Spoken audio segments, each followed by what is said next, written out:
শিৱসাগৰত প্ৰাক নিৰ্বাচনী হিংসা নিৰ্বাচন আয়োগে পঞ্চায়তৰ দিন ঘোষণা কৰাৰ প্ৰাক্ষণতে শিৱসাগৰৰ গৌৰীসাগৰ খণ্ড উন্নয়ন বিষয়া কাৰ্যালয়ত সৃষ্টি হয় উত্তপ্ত পৰিস্থিতিৰ বিজেপি কৰ্মী আৰু ৰাইজৰ দলৰ কৰ্মীৰ মাজত লাগে খণ্ডযুদ্ধ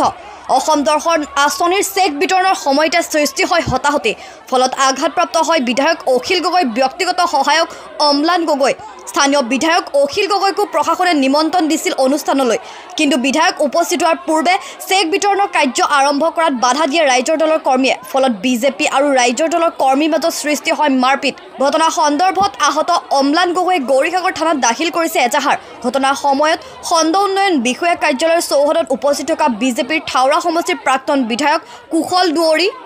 বিজেপি কোঁৱৰপুৰ মণ্ডল সভাপতি বিশ্ব ভূঞা সূৰ্য কাগুইঙৰ বিৰুদ্ধে এজাহাৰ দাখিল মাৰপিট কৰা প্ৰাণে মৰাৰ চেষ্টা কৰা আৰু প্ৰাণে মৰাৰ ভাবুকি দিয়াৰ অভিযোগ অন্যহাতে মাৰপিটৰ পিছতে অনুষ্ঠানত উপস্থিত হয় বিধায়ক অখিল গগৈ শিৱসাগৰৰ পৰা ৰাতু কুমাৰ দাসৰ ৰিপৰ্ট লেংডন বাতৰি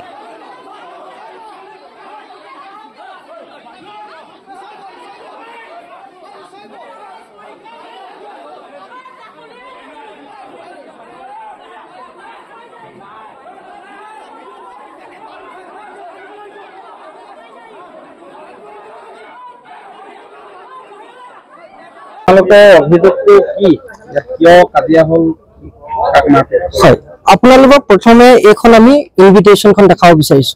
এই ইনভিটেশনখনত সম্পূৰ্ণ ক্লিয়াৰলি লিখা আছে যে 2টা বজাত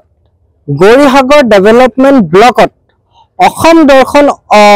আঁচনিৰ অধীনত যোনখিনি নামঘৰ ফাইনেন্সিয়েল সেংচন পাইছিলে সেই নামঘৰখিনিৰ চেক ডিস্ট্ৰিবিউশন কৰা হ'ব গৌৰীসাগৰ ডেভেলপমেন্ট ব্লকত আমি যেতিয়া গৌৰীসাগৰ ডেভেলপমেন্ট ব্লকত এটা 55 পাইছো যেতিয়া আমি দেখিছো ইয়াত ইতিমধ্যে চেক ডিস্ট্ৰিবিউশন কৰি থকা হৈছে আৰু এই চেক ডিস্ট্ৰিবিউশনত উপস্থিত আছিল আগৰ এক্স এমএলএ কুশল দুৱৰী ডাঙৰীয়া আমি যেতিয়া অপোজ কৰিলো যে আমাৰ শিৱসাগৰ সমষ্টিৰ বিধায়ক অখিল গগৈ ডাঙৰীয়াক যেতিয়া আপোনালোকে ইনভিটেশন কৰিছে যেতিয়া হলকে তেওঁ নহালৈকে আপোনালোকে কি অপেক্ষা কৰা নাই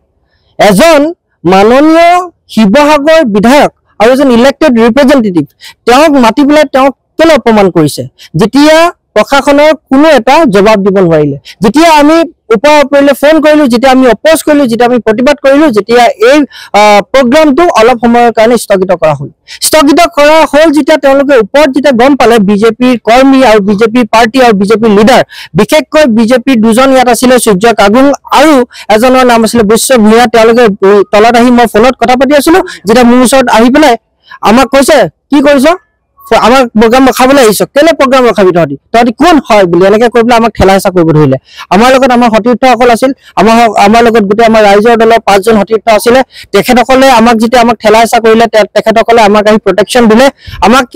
আৰু এজনে আমাক কৈছে ভিতৰত যে তই বাহিৰলৈ ওলাই আহ তোক মাৰি মেলি শেষ কৰি দিম তই নাহৰগীতিয়াহে ল'ৰা তোক মাৰি মেলি শেষ কৰি দিম বুলি কৈছে যেতিয়া আমি ইয়াত অফিচিয়েল কেপাচিটিত মই অখিল গগৈ ডাঙৰীয়াৰ ব্যক্তিগত সচিব হিচাপে ইয়াত যেতিয়া কাম কৰি আছো আমাৰ যেতিয়া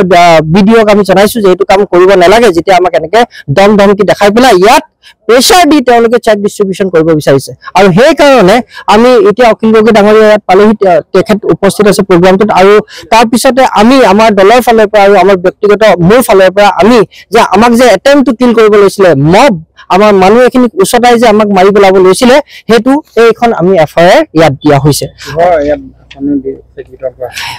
অসম দৰ্শন স্কিম আমাৰ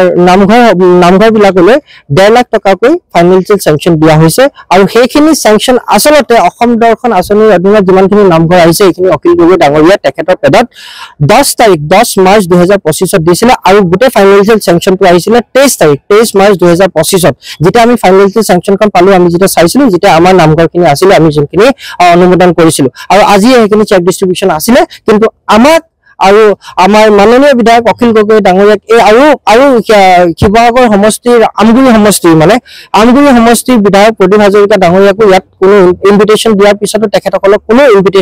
ইনভিটেশনত মাতি পেলাই চেক ডিস্ট্ৰিবিউশন কৰিব দিয়া হোৱা নাছিলে সেইকাৰণে আমি তাৰ প্ৰতিবাদ কৰিছিলো আৰু তাৰ প্ৰতিবাদ কৰা দেখি আমাক আহি পেলাই ইয়াত মাৰিবলৈ চেষ্টা কৰিছিলে আপুনি ক'ৰবাত আহত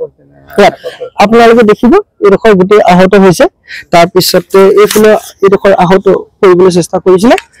কিন্তু আমাৰ লগত আমাৰ সতীৰ্থসকল থকাৰ বাবে আমাক কিমান আহত কৰিব নোৱাৰিলে এইডোখৰ কিন্তু আমাক সঁচাকৈ বেয়াকৈ মাৰিবলৈ চেষ্টা কৰিছিলে আৰু বাহিৰত কৈছিলে বাহিৰত মাৰি পেলাম বুলি কৈছিলে